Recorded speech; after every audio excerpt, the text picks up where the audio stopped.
galit na pinuwersa Kim Pao na umamin sa recent MediaCon.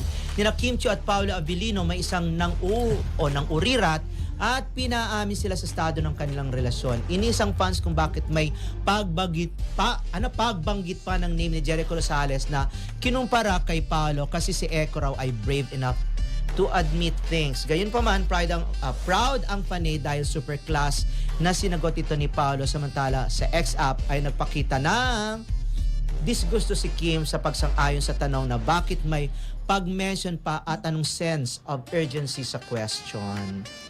Ikaw, nandun ka. Ayun, actually, di ba lagi ko namang sinasabi, paulit-ulit, na pag ganyang MediaCon at invited ka, magsasubmit ka na ng question. So kaya nga hindi ako nagtatanong sa presscon kasi hindi ako nagsasubmit ng tanong. Pwera na lang pag nakita ako ni MJ at tatawagin niya instant yung pangalan ko para pagtanungin. Pero most of the time sa lahat ng presscon hindi ako nagsasubmit. Anyways, ayun na. So nung tinawag yung reporter na kaibigan din naman natin, kakilala natin. So nung tinanong, nung time niya na, nagtanong siya tungkol sa mga refusal. Ito ba ay yung sinubmit niya ba? Ito ba yung feeling ko yung first question. Yung tungkol sa refusal, yung tungkol sa mga character nung bida ni Kim at ni Paolo. So nasagot naman ni Paolo and then yung follow up. Yung table kasi nila na parang nasa likuran ko lang. Maraming nag-push kay doon sa reporter na yan. Paaminin. Nasabi, itanong mo na kung ano bang real score. Di ganun. Naririnig ko eh. So, tinanong niya yung real score. So, sumagot si Paolo ng 100. So, ganon. So, biglang natuwa si yung reporter at sinabi niya nga na i-compare niya kay Jericho, which is sinabi talaga ni Paolo, I did not admit or wala akong inadmit na anything. Ang sinabi ko lang yung score na 100. So yun I'm not asking for score. Tapos yun na medyo well, of course, nag-react ng husto ang mga Kim Pao sa lahat ng social media, di ba? Nakita naman natin, medyo nag-agree si Kim sa iba, lalo yung mga pinopost sila Carlos Miguel o yung mga sentimiento ng ibang Kim Pao, which is understandable kasi ako naman, nasa style kasi ng pagtatanong yun eh. Yung feeling ko, kung baka nga nakuha niya yung sagot ng maayos, kung dinideliver niya kasi yung tanong na medyo maayos din.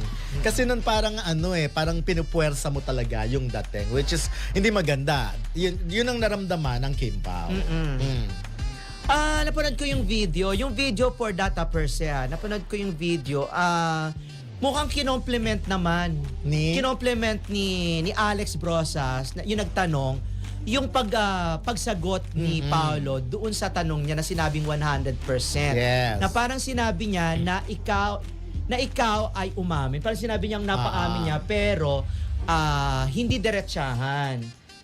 Hindi diretsahan. Kasi sabi doon niya, ang unang tao na alam kong brave enough na nag-admit ay si Jericho. Which is yun ang hindi nagustuhan. Tapos sinabi niya, ikaw yung pangalawa. Ibig sabihin, parang sa interpretasyon niya, umamin na si Paolo pero hindi diretsahan at hindi ganun katapang. Ang nakita ko lang kasi problema, nagbanggit pa ng pangalan. Yun nga, okay na sana talaga.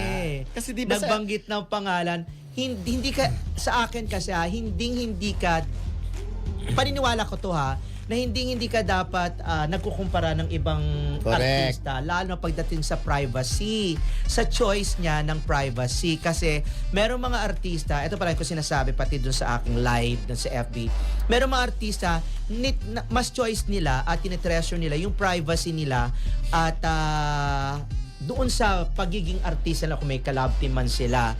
At maraming mga ganyang mga artista, isa na nga si Paul na alam naman natin ever since na hindi talaga siya mabalandra sa kanyang love life, only doon sa una niya, di ba? Doon sa una niyang girlfriend.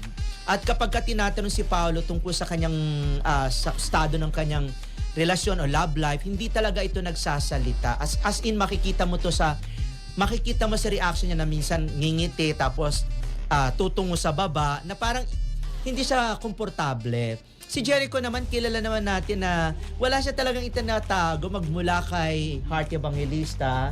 Hindi ba? Nagmula kay Heart. Naging jowa niya si Christine Hermosa. For a while sila Ayun, si Christine Hermosa. Hindi siya nagtatago. Para sa kanya kasi, artista siya. Parang feeling ko artista siya.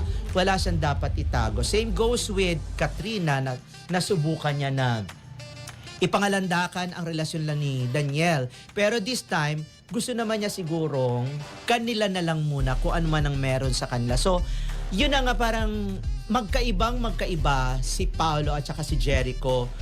Do pareho silang, pagdating sa karera, parehas silang mahusay na artista. Pero pati sa ugali, pati sa galawan, si Paolo kasi medyo, nansiya yung parang walang kagana-gana, yung parang mahina, magsalita, mahina, parang gano'n. Pero si Jericho, joker, di ba? Alive, parang gano'n. Pero kasi, rule number 1 naman talaga yun na huwag magko-compare ng dalawang personality. Kahit naman, sometimes kahit hindi offensive yung dating, kahit positive yung dating, medyo ina-avoid ng artista yon. Halimbawa, kung pag si Marian ang in-interview mo at kinumpare mo siya kay Heart, medyo ano talaga yun. Off yun. Off Lalo talaga kapag yun. merong issue. Yes. So, hindi talaga yun ginagawa usually. Tsaka, yun nga, I'm sure wala sa question na sinubmit yung tanong na yon. But at the same time, maganda na sana rin na itanong yon, pero in a way talaga, mali lang ako tingin ko kasi since sanay naman ako mag-interview ng artista from yung one-on-one talaga, so that hindi niya kasi nadaan sa malumanay na pagtanong. Kumbaga parang ano yun nga, nag-command agad, nag-demand, ganun yung dating. Which is sa TV kasi, yung pag field reporter ka, hindi ganun eh. Merong mga paraan kung paano mo mapagsasalita ang artista, lalo na ako talaga, marunong ako mambola ng artista pag ini-interview ko para makuha ko yung mga sagot. But anyways, napanood ko rin naman yung after the press, yung after nung sinabi naman ni Paolo na hindi naman na okay lang sa kanyang ganon. Hindi naman siya nakaramdam ng Actually, ang bait nga ni Paolo at sinabi niya na natutuwa siya na nakikita niya pa rin yung mga press na halos nakasabayan niya na. Natutuwa siya na nakikita. Hindi naman siya, sport lang daw ang dating. Yun. Natuwa ako dahil somehow, yung hinihintay kong joke, yung hinihintay kong sagot doon sa estado nila ni Kim ay parang nasagot na.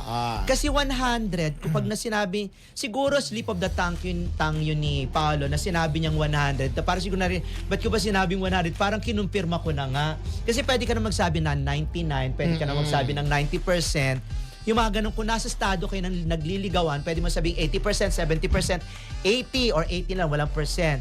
Pero sinabi niyang 100, ay parang yun na. Pero sayang kasi, dapat hanggang dun lang talaga yun. Dapat hindi na lang sana hindi nagbanggit finalo pa. up. Wala nang halimbawa, ano bang real score sa inyo ni Kim? At sinagot niyang 100 ang score. Period na. Tapos nag-elaborate ka na ng ibang paraan, nagpakilig ka na lang. Tapos period na yon. Kaya lang nga, doon lang medyo sumama ang loob. Ang nalaloka lang talaga, binato pa yung question kay Kim, di ba? Na parang nairita na rin si Kim. Kasi nairita para makakatulong ba? Ayaw din naman kasi ni Kim na napipilit siya. Oo. Ito siguro yung relasyon ni Kim na hindi niya na kinakailangang ibahagi pa sa publiko. Kasi nung naging sila ni Gerald, di ba? Tsaka naging sila ni Sian, nakabalandra yun eh. Pero this time na siguro, tingnan natin, baka naman pwedeng sa amin na lang muna ito. Kasi kung talagang itong dalawang ito ay gusto nilang ipangalandakan sa madla ang kanilang relasyon, marami tayong resibong makikita dyan na palaging pinopost, yung mga sweetness nila, yung mga pagpunta na sa mga restaurant, yung mga subuan, yung mga ganyan, para nakita natin kay Katrin at kay Daniel na ganyan. Tapos, di ba, yung mga yakapan nila sa beach, na nakikita naman natin doon sa ibang mga love team, at yung mga pero ngayon kasi parang masaya sila sa ganito. Parang si Kim, feeling ko okay siya sa ganitong setup. Oo. Tsaka lang kasi, actually yung sagot niya nga na, para makakatulong ba sa ekonomiya ng Pilipinas? Para saan ba to? Dinaan niya na sa joke eh. Pero nakikita mo yung difference pag ang nagtatanong si MJ. Diba? Nag-iiba yung konteksto, nag-iiba ang klase ng pagsagot ni Kim na inuunahan niya ng kilig at tawa at ngiti. Ganun, so, nasa klase ng pagtatanong din at siguro kung sino ang nagtatanong. Yun din talaga yung pinaka-bottom line nun. But anyways... Pero kasi, para sa akin kasi, hindi na to dapat lumaki pa, kung hindi kasi nagtanong ng ganito yung hindi nagbanggit ng pangalan itong mga Totoo to. naman, yun naman pinanggagalingan ng panggagalaitin ng mga ano Palagi ko sinasabi kasi napaka-sensitive talaga. Kasi nga may nangyari na kasi, di ba? Kung ito walang nangyari, okay, ganito. Kung si Jericho ay hindi jowa si Janine na naling kay Paolo, at kung Walang si ganun Jericho setup. ay hindi nagkaroon ng issue before few days ago kay Kim, Okay. siguro wala lang ito. Wala ito as in walang ganito. O kung si Jericho ay kasama sa teleserye at nagbiruan, 'di ba? At walang connection si Paolo kay Janine, ganon. Kung ganon ang senaryo ha, wala ito as in nakakatawa lang ito. Walang weight or anything. Ayun, siguro ako nagtanong, hindi ko na kukulitin yung real score. Baka tinanong ko lang, alam mo, Kim Pao, how do you feel na ang dami-daming tao? Talagang milyong tao ang nag-wish talaga na sana ay kayo. Pero sabi nila, kahit naman hindi na kayo mag-admit, okay na sa kanila because napapasaya niyo talaga sila. Siguro yung mga ganong boladas muna yung ano eh. But anyways, kanya-kanyang style yun eh. Kanya-kanyang image kasi ang mga reporter, hindi mo sila mapipilit na kailangan behave na behave. Yung iba talaga nagsisimulang manakot ka. Actually, maraming ganyan nun. Yung iba nga, nawala na, di ba? So, anyways, tapos na yon at okay na rin naman lahat at para kay Paolo ay wala na sa kanya yon at sabi niya nga natuwa lang siya na nakita niya ibang press doon. Ayun lang. Mainit talaga sa fandom world kapag may reporter na nagkukumpara ng dalawang artista, lalo na kung involved ang love team at emosyon ng fans.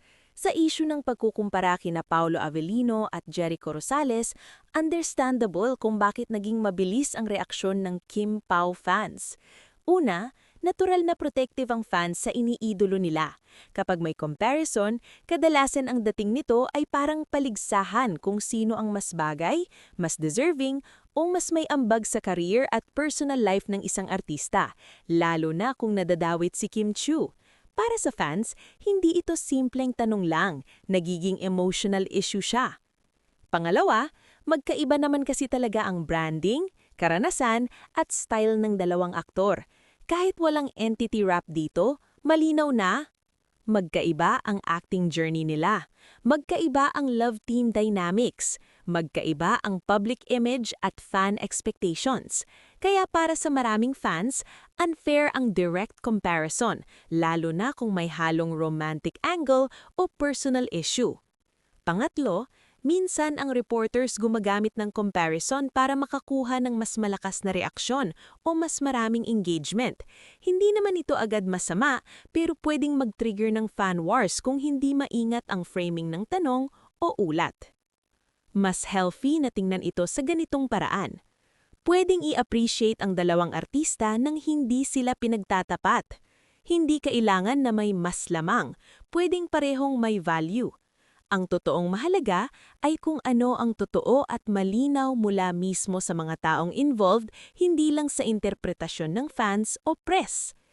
May ganitong klasing balita, yung pagkukumpara ng isang reporter kina Paolo Avellino at Jericho Rosales na ikinagalit ng Kim Pao fans ay isang halimbawa kung gaano kalakas ang emotional investment ng fandom culture na yon. Narito ang mas malalim na reaksyon ko. Una, natural ang matinding reaksyon ng fans. Kapag may comparison na ganito, lalo na kung konektado kay Kim Chiu at sa love team narrative, pakiramdam ng fans ay parang pinapapili o pinagtatapat ang dalawang tao. Para sa supporters, hindi lang ito showbiz topic, may kasamang loyalty at proteksyon sa image ng iniidolo nila. Ikalawa, hindi talaga fair ang direct comparison. Magkaiba ang career phase, acting style, proyekto at public persona ng dalawang aktor. Kapag pinilit ikumpara, nagiging oversimplified ang usapan at nawawala ang individuality nila bilang artists. Mas makabuluhan sana kung appreciation kaysa comparison ng anggulo. Ikatlo, media framing matters. Minsan, ang paraan ng tanong o headline ang nagpapainit ng sitwasyon. Kahit neutral ang intensyon, kapag provocative ang dating, mabilis itong magdulot ng fan clash. Engagement-driven kasi ang media space ngayon. Mas maraming reaction, mas malakas ang traction. Ikaapat, mas okay kung fans stay passionate but respectful. Valid ang kilig at suporta, pero mas maganda kung hindi nauuwi sa personal attacks o online war. Sa huli, ang mga artista rin ang posibleng maiipit sa gulong hindi naman sila ang nagsimula. Bottom line, mas magandang i-celebrate ang kanya-kanyang lakas at ambag ng bawat artista kaysa gawing versus ang narrative.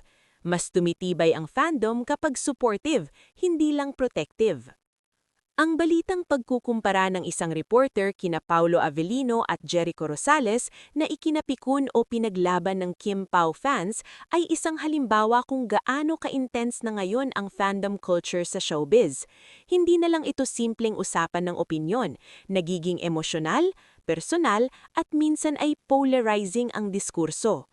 Narito ang mas mahaba at mas malalim na reaksyon ko. Una, natural ang matinding reaksyon ng fans. Kapag may comparison na ganito, lalo na kung konektado kay Kim Chiu at sa love team narrative, pakiramdam ng fans ay parang pinapapili o pinagtatapat ang dalawang tao. Para sa supporters, hindi lang ito showbiz topic, may kasamang loyalty at proteksyon sa image ng iniidolo nila. Ikalawa, hindi talaga fair ang direct comparison. Magkaiba ang career phase, acting style, proyekto at public persona ng dalawang aktor. Kapag pinilit ikumpara, nagiging oversimplified ang usapan at nawawala ang individuality nila bilang artists. Mas makabuluhan sana kung appreciation kaysa comparison ng anggulo. Ikatlo, media framing matters. Minsan, ang paraan ng tanong o headline ang nagpapainit ng sitwasyon. Kahit neutral ang intensyon, kapag provocative ang dating, mabilis itong magdulot ng fan clash. Engagement-driven kasi ang media space ngayon. Mas maraming reaction, mas malakas ang traction. Ikahapat, mas okay kung fans stay passionate but respectful. Valid ang kilig at suporta, pero mas maganda kung hindi nauuwi sa personal attacks o online war. Sa huli, ang mga artista rin ang posibleng maiipit sa gulong hindi naman sila ang nagsimula. Bottom line, mas magandang i-celebrate ang kanya-kanyang lakas at ambag ng bawat artista kaysa gawing versus ang narrative. Mas tumitibay ang fandom kapag supportive, hindi lang protective. Ang balitang pagkukumpara ng isang reporter kina Paulo Avellino at Jericho Rosales na ikinapikon o pinagilaban ng Kim Pao fans ay isang halimbawa kung gaano ka-intense na ngayon ang fandom culture sa showbiz. Hindi na lang ito simpleng usapan ng opinyon, nagiging emosyonal, personal at minsan ay polarizing ang diskurso. Narito ang mas mahaba at mas malalim na reaksyon ko. Una, natural ang matinding reaksyon ng fans. Kapag may comparison na ganito, lalo na kung konektado kay Kim Chiu at sa love team narrative, pakiramdam ng fans ay parang pinapapili o pinagtatapat ang dalawang tao. Para sa supporters, hindi lang ito showbiz topic, may kasamang loyalty at proteksyon sa image ng iniidolo nila. Ikalawa, hindi talaga fair ang direct comparison. Magkaiba ang career phase, acting style, proyekto at public persona ng dalawang aktor. Kapag pinilit ikumpara, nagiging oversimplified ang usapan at nawawala ang individuality nila bilang artists. Mas makabuluhan sana kung appreciation kaysa comparison ng anggulo. Ikatlo, media framing matters. Minsan, ang paraan ng tanong o headline ang nagpapainit ng sitwasyon. Kahit neutral ang intensyon, kapag provocative ang dating, mabilis itong magdulot ng fan clash. Engagement-driven kasi ang media space ngayon. Mas maraming reaction, mas malakas ang traction. Ikaapat, mas okay kung fans stay passionate but respectful. Valid ang kilig at suporta, pero mas maganda kung hindi nauuwi sa personal attacks o online war. Sa huli, ang mga artista rin ang posibleng maiipit sa gulong hindi naman sila ang nagsimula. Bottom line, mas magandang i-celebrate ang kanya-kanyang lakas at ambag ng bawat artista kaysa gawing versus ang narrative. Mas tumitibay ang fandom kapag supportive, hindi lang protective. Ang balitang pagkukumpara ng isang reporter kina Paulo Avellino at Jericho Rosales na ikinapikon o pinaglaban ng Kim Pao fans ay isang halimbawa kung gaano ka-intense na ngayon ang fandom culture sa showbiz. Hindi na lang ito simpleng usapan ng opinyon, nagiging emosyonal, personal at minsan ay polarizing ang diskurso. Narito ang mas mahaba at mas malalim na reaksyon ko. Una, natural ang matinding reaksyon ng fans. Kapag may comparison na ganito, lalo na kung konektado kay Kim Chiu at sa love team narrative, pakiramdam ng fans ay parang pinapapili o pinagtatapat ang dalawang tao. Para sa supporters, hindi lang ito showbiz topic, may kasamang loyalty at proteksyon sa image ng iniidolo nila. Ikalawa, hindi talaga fair ang direct comparison. Magkaiba ang career phase, acting style, proyekto at public persona ng dalawang aktor. Kapag pinilit ikumpara, nagiging oversimplified ang usapan at nawawala ang individuality nila bilang artists. Mas makabuluhan sana kung appreciation kaysa comparison ng anggulo. Ikatlo, media framing matters. Minsan, ang paraan ng tanong o headline ang nagpapainit ng sitwasyon. Kahit neutral ang intensyon, kapag provocative ang dating, mabilis itong magdulot ng fan clash. Engagement-driven kasi ang media space layon. Mas maraming reaction, mas malakas ang traction. Ikaapat, mas okay kung fans stay passionate but respectful. Valid ang kilig at suporta, pero mas maganda kung hindi nauuwi sa personal attacks o online war. Sa huli, ang mga artista rin ang posibleng maiipit sa gulong hindi naman sila ang nagsimula. Bottom line, mas magandang i-celebrate ang kanya-kanyang lakas at ambag ng bawat artista kaysa gawing versus ang narrative. Mas tumitibay ang fandom kapag supportive, hindi lang protective. Ang balitang pagkukumpara ng isang reporter kina Paulo Avellino at Jericho Rosales na ikinapikon o pinaglaban ng Kim Pao fans ay isang halimbawa kung gaano ka-intense na ngayon ang fandom culture sa showbiz. Hindi na lang ito simpleng usapan ng opinyon, nagiging emosyonal, personal at minsan ay polarizing ang diskurso. Narito ang mas mahaba at mas malalim na reaksyon ko. Una, natural ang matinding reaksyon ng fans. Kapag may comparison na ganito, lalo na kung konektado kay Kim Chiu at sa love team narrative,